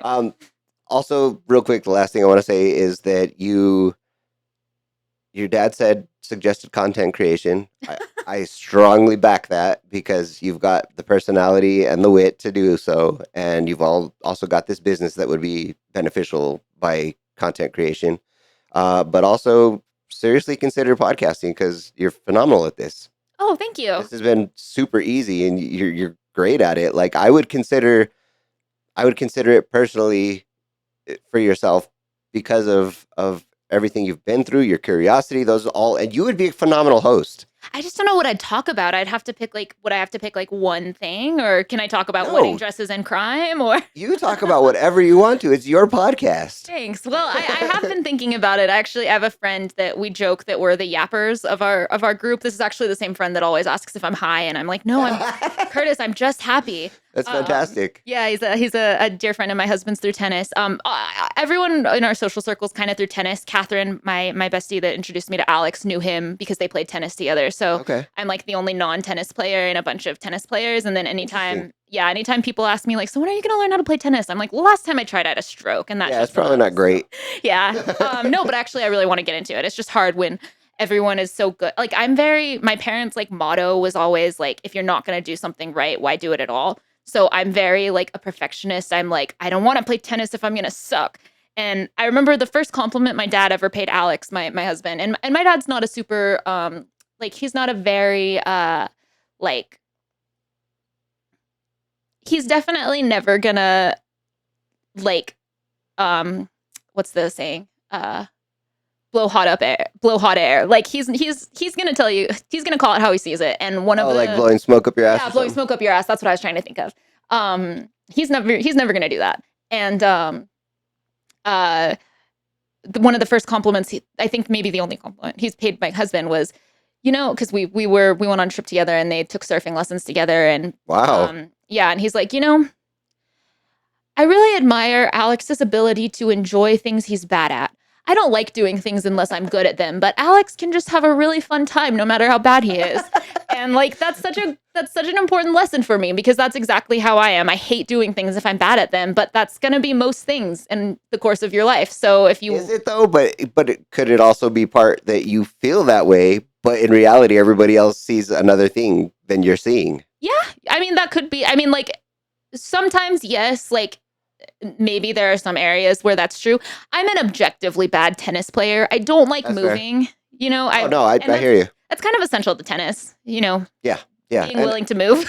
yeah, So, I get it, and um, that's how I ended up doing this. I was yeah, like, I need something that's not physical yeah, that I could be good at. yeah. Well, it sounds like you guys. I mean, I would love to hear like more about you and Sarah's life, and I know you guys have an incredible garden and incredible travels, and obviously your incredible pack. But I know we're trying to wrap it up, so I'll I'm not say in a my hurry, so questions. no, please. If you've got questions, I'm here for it. No, just like how did you get into gardening? I know Sarah always brings like your like fruits and veggies in, and then sometimes she'll bring flowers, and I'm trying to I have like a little baby garden that I've built that I'm trying to work on. Like what was what's your farmer journey been like? Interestingly enough, I've always loved vegetables. So when I was growing up, my dad was a real meat and potatoes kind of guy, Hmm. and my mom was a real whatever my dad wants Hmm. kind of girl. So we were always eating just meat and potatoes. It was always that, and even when I did eat meat, I was not good at it. I was very Yeah. picky. I didn't like fat on my meat. I only liked chicken if it was dry. Like I'm so weird. No, that's exactly how I am. I'm not a vegetarian currently, but I've been a vegetarian in the past. Okay. Yeah, Well, so for that reason. when we had vegetables, like my mom would make us a veggie platter or whatever, with like a dip in the middle or whatever. And that was like my favorite dinner ever. I was like, I looked forward to that. We only got it a couple times a year. And that was like the favorite. I was like, oh my God, this is the best thing ever. Yeah. And so when we started living in places that weren't apartments, I was like, I want to grow a garden. I want to try to grow our own vegetables. And so I don't know, I tried it and it worked. Worked out. I'm very lazy as a person, and so I don't enjoy the whole as much work goes into it as possible. So when we moved in here, and I'll show you the garden when we get out of here, but I made it so lazy friendly that I don't have to do much. I just go out there and pick the vegetables. That's amazing. That's what I want. And that's not lazy. That's just a whole different type of work. There's I like to call it efficient. yeah. Well, John Green, the author, he has a quote that I really identify with. And it's something to the effect of, I'm not lazy in the sense that I don't work hard. I'm lazy in the sense that I don't like moving. And it's like the same thing, right? Like you're going to build this whole system that enables you to be hands off except for picking the vegetables. That's not lazy at all. That's incredible. Yeah, I guess I appreciate the compliment. But really, it came down to me like not gardening takes a lot of time. There's Hmm. a lot of work involved in it, And I will say, I will go out there maybe once or twice a week for an hour or two to get rid of weeds, get rid of bugs, Mhm. stuff like that. But the majority of what I do is just go out there and pick the vegetables because it's all self-watering, it's all on Yeah. timers and everything like that. And I worked my ass off to put that system in so that I didn't have to be out there watering every day and stuff Yeah. like that. That's amazing. So That must be so satisfying. Like every time you bite into a vegetable that you grew. man, I don't really think of it that way. I'm just like vegetables. Like I Oh. don't know. I don't think about all the work that went into it. I'm just like I really wanted to get that done and out of the way, so I didn't have to think about it anymore. That was one less thing on my plate, and I'm very like I take on more than I can chew. Or how does that saying go? Chew Bite more off than you more can. than you can chew. Yes, Same. that's it. I put way too much food on my plate. Yeah. Yeah. So like when we moved into this house, I was working full time. I was trying to get the garden going. I was trying to get my garage set up. I was doing side jobs, mechanic work for people on their cars because that's another passion I have is working on cars. Wow. And um, and I hate. I don't know. I have this obsessive thing where I hate that people spend the amounts of money that they do at the dealerships or at repair shops. Hmm. And so I took it upon myself to be that guy that they could take their car to and save some money Yeah. because everybody's broke and it sucks. Yeah. Nobody's helping. Like, Yeah. so anyway, I take all this on and then I have my hobbies and I'm like, oh, I want to be a podcaster. Oh, I want to take airplane pictures. And like it kept piling on to the point that Sarah's like, dude, like you need to slow down. You Yeah. got way too much going on. So, the more things that I can accomplish and get off of my plate and out of my head, the clearer I can think. I Yeah. have less brain fog, so Mm. to speak. So anyways, so building the garden and like self-automating it was like cool. Now I don't have to think about that so much. Maybe Yeah. just a little bit every couple weeks, just Yeah. enough to go out there and pick stuff. Yeah. And so I'm trying to work through that with every aspect of my life, but it also the hoarding is a whole other problem. Yeah. So I'm working through cleaning out my garage so it can be just a garage where a place where I can go to work on cars Yeah. instead of it's storage and cars and all my woodworking stuff is in there. Like, Oh, woodworking was my favorite class in middle school, Really? and I've always wanted to get into it as an adult, and I just can't like pull the plug on the purchases. But I would love to hear more about like what you make and what you do in your woodworking shop. you are welcome to use my tools anytime you want to make something. Thank you. Another thing, I got a 3D printer. I've never even fucking turned it on. Okay, so I have been looking. So, I talked about my dresses and stuff. There is this account that does 3D printing for fabric, and she prints 3D fabric out of like somehow it's like repurposed algae, and it's really Holy shit. yeah, and it's really eco-friendly. And I like that's obviously a huge problem in fashion is the sustainability portion. Fabric 100%. takes the longest time. It's horrible for the environment. It takes forever to degrade or to Absolutely. decompose. And there's like a lot of the sustainable options are not really options for bridal because, there's a very specific look. You want like the silk, Sure. the clean white, smooth. It's not going to be like this bamboo or these kind of alternative materials. But I'm been really wanting to look into 3D printing some materials. So maybe we can collaborate on that if I do a little more research. I am open to collaborating on anything. Okay. If you want to get into podcasting even further, I'm open to collaborating or helping you if with anything I can. I'm glad to help. Okay. Thank you. I appreciate it. I Absolutely. will definitely keep bothering Sarah. 100%. Well, I'll give you my number before you leave too, so you can just direct. Okay. Avoid the middleman because she's always so busy. Yeah. Sometimes she forgets and she's like, "Oh yeah, I forgot to tell you this," and I'm like, "Okay, that would have been useful 2 hours ago, but thank you." She is though, like just a moment to praise Sarah. I feel like she is like one of the most competent people I've ever met. Like aside from my mom, like she will work on an account or she just gets stuff done in a way that I can hardly comprehend. She's So, next level. Yeah, Same. so much respect for her. I appreciate that, and I feel the same way. Yeah. She puts me to shame for sure. Yeah, she's an impressive lady. Very, very much so. Okay. Before we get out of here, I want you to tell me what your 5-year plan is. Like your solid 5-year plan. Ooh. Okay. Outstanding. That was a great response. Yeah. Okay. So kind of first things first. My whole life, I grew up thinking I would never have kids. I don't want kids. I don't like kids. I don't, whatever. I can't be more on your side. But But yes, the biology has caught up with me. That unfortunate evolutionary drive. Alex would just be such an amazing father, and for the first time, I feel like I might even be able to keep up with a kid. okay, And I think that's kind of the next big step we're looking at. okay. I met Sarah and I's boss Shay. I was her nanny before I was her assistant, and she has two boys. They're phenomenal. Okay. And it just really changed my perspective. Listen, I have no beef with people having kids. I Yeah. have beef with people who have kids who don't take care of them, A, or B, raise them to be spoiled little brats. So, Yeah. if you're doing it right, No, more power no. to you. And like all the respect for like a child-free lifestyle, that's honestly what I thought I wanted my whole life. And I think it shows a lot of self-knowledge and self-possession to be able to say like, no, I like my life. Like I like traveling. I like being able to take a nap whenever I want. Like it's so much better to approach life like with that mindset than to have a kid and resent them Well, or like funny enough, yeah. real quick interruption. Um, when Sarah and I met, I thought I wanted kids. Hmm. I was like, yeah, absolutely, I want kids.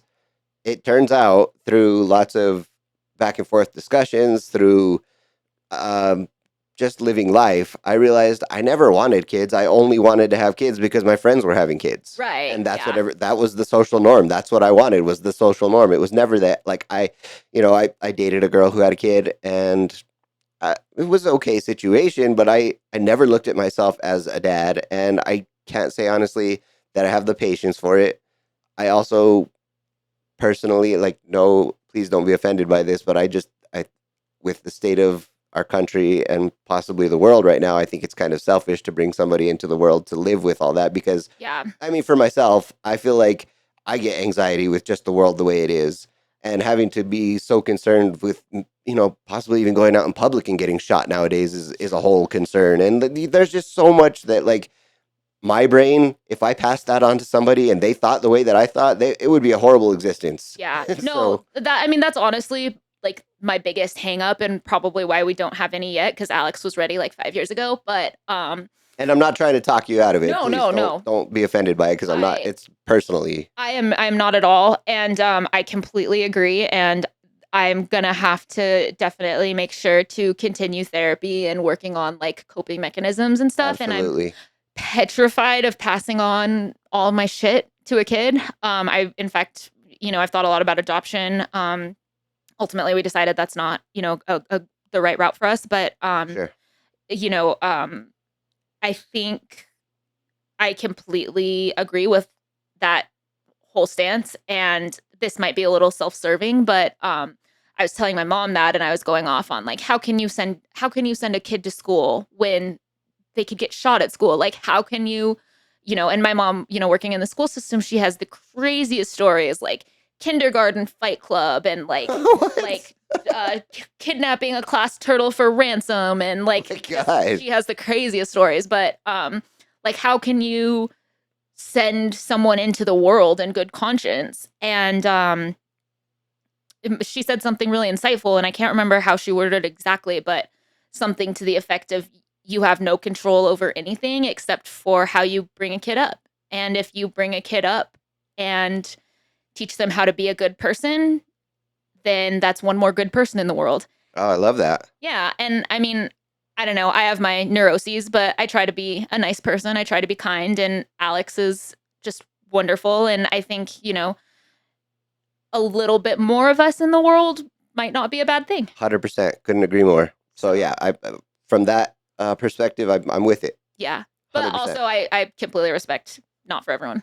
Well, yeah, and the other thing is, personally, I don't really have as much patience as a good dad would have for people. So I don't think that would be fair for the kid either. I don't want to be, impatient with somebody when it's not their fault. Yeah. That's just my shit. That's my hang up. I'm going to rely a lot on Alex. He's gonna be the good parent for sure. I'm gonna be the one trying to like hold my shit together. We always joke like both of our dreams is for him to be a stay-at-home dad. So I've really got to start selling these bridal dresses Yeah, because 100%. he's the breadwinner right now, and I'm like I've got to make this happen for us because I will lose my mind if I had to be a stay-at-home mom. So obviously still kinks to work out, but that's part of the 5-year plan. Okay. I would love to. There's some complications with that because I would have to go off of like every single one of my meds to have a kid. That would be rough. That's scary. Yeah, we're there's some stuff to figure out, but that's part of the 5-year plan in whatever form that might take. Sure. I want to keep working on my wedding dresses. I really want to full send it. I really want to go for it. Love it. I am so petrified of failure that I have really not fully tried, and that's a disservice to myself. It's a disservice to my parents who have been very supportive and invested. It's a disservice to Alex, who has been supportive and patient, and and to me, I mean, like this is my dream, and it's true that if I don't try I can't fail, but I also can't succeed. So I really want to stop holding myself back. And then, yeah, I just want to try to be happy and enjoy life. Well, you're doing great at it. Thanks. Maybe I'll have a podcast or a TikTok or Yeah, something. I hate yeah. TikTok, but So do I. ugh, And you know what? Sadly, like TikTok is probably the platform. That's Yeah. the best way to get yourself out there and get more Yeah. attention drawn to what you want.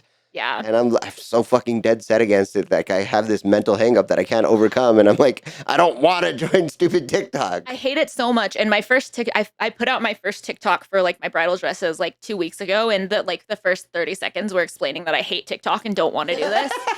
But That's outstanding. probably not 30 seconds, but I find it so overstimulating, like the rapid switch in content, like especially if there's like background music or a sound, just to go from one thing to the other so quickly just like breaks my brain. Wow. But I mean I recognize like that's the direction society is going Yeah. in. Like we're heading. I noticed your oh, actually, I think it's Big Hero 6, but I do notice your Eve figure the other way. Like we're going the way of the Wally world. Like Yeah. Yep. we're using our brains less, and information needs to be accessible like quickly and palatably and in a way that people are actually going to consume. So if that means I have to, Single serving attention spans. yeah, That's what everybody has nowadays, and I hate it so much. yeah, And especially for a long form content creator, like this Yeah. does me no justice. But I'm gonna have to break down and probably do it. I don't want to, but I will if I ever want to succeed. Anyway.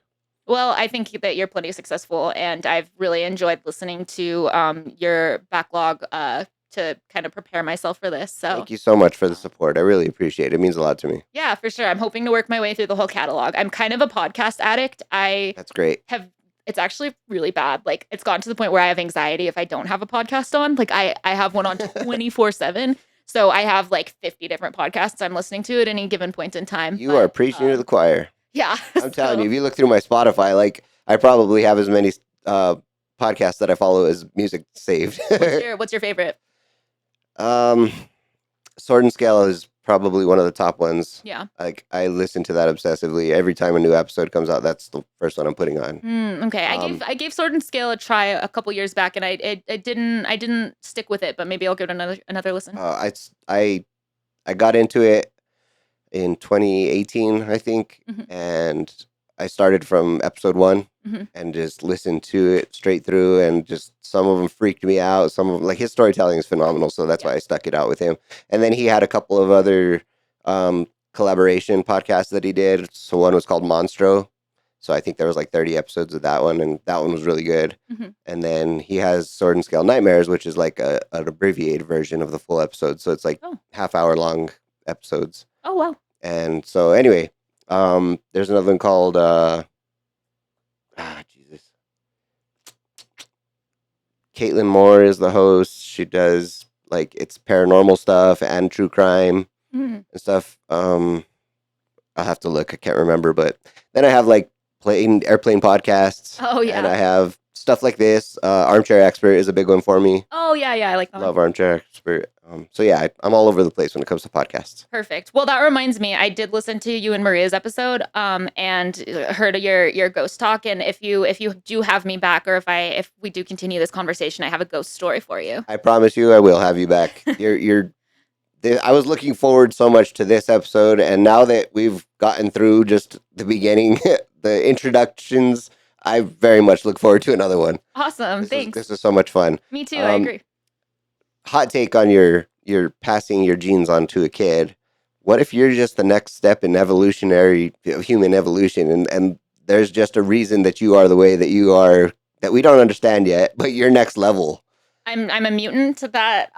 In a good way, not in a bad way. I mean, that's funny because I've always said, like, it's my joke that I'm an argument against evolution just because I can't function as a normal human. But or look at the society and what we just talked about, the way society's going. What if you're just the next level evolutionarily? Maybe my brain is just, so I do have like a small malformation in my brain. They don't think it's really the cause, but they just happened to find it throughout all of this. But maybe it's just that my brain is like perfectly designed to be uploaded into a computer or like a robot, and I'll be like just rhyme AI, like as soon as the robots take over and we're like uploading our consciousness, yeah. I'm just super compatible with being uploaded or something. Oh, that's a whole nother topic we could talk about, and I would love.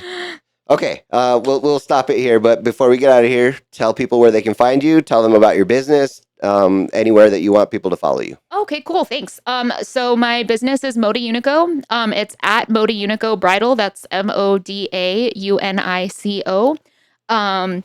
My personal Instagram is Samantha Lejeune. That's Lijun. I think that's what it is. I kind of am not super on social media. But yeah. And if I ever get around to making a podcast or a TikTok or whatever, I'm sure I'll post about it there. So okay.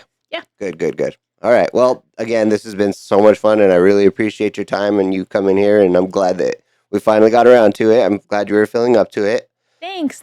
Ditto. Thanks for having me. This was a blast. Absolutely. All right. Everybody go follow her on all those social medias. Go buy a wedding dress. Get married. Make it modular. It'll be so much fun. Yeah. Share this episode with your friends and come back next week for another one. Thanks, guys. Thank you. Thanks. Bye-bye. Thanks, James.